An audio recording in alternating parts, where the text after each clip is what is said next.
Four of the largest U.S. corporations have agreed to pay roughly $26 billion to settle a tsunami of lawsuits linked to claims that their business practices helped fuel the deadly opioid crisis.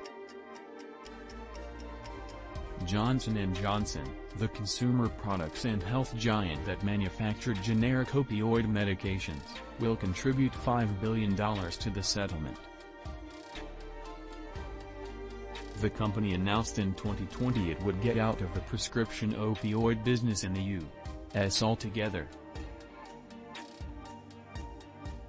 Three massive drug wholesalers, AmerisourceBergen, Cardinal Health and McKesson, will pay a combined $21 billion.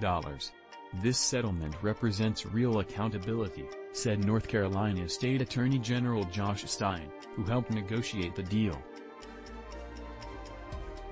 Stein noted that most of the funds are earmarked for healthcare and drug treatment programs designed to ease the opioid crisis. There will be people alive next year because of the programs and services we will be able to fund because of these settlement proceeds, he said. None of the companies acknowledged any wrongdoing for their role manufacturing and distributing large quantities of pain medications at a time when opioid addiction and overdoses were surging.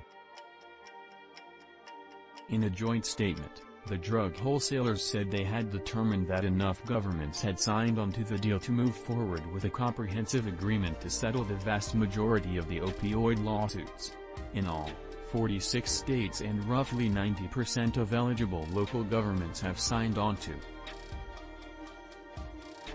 In a separate statement, Johnson & Johnson said its contribution to the deal would directly support state and local efforts to make meaningful progress in addressing the opioid crisis.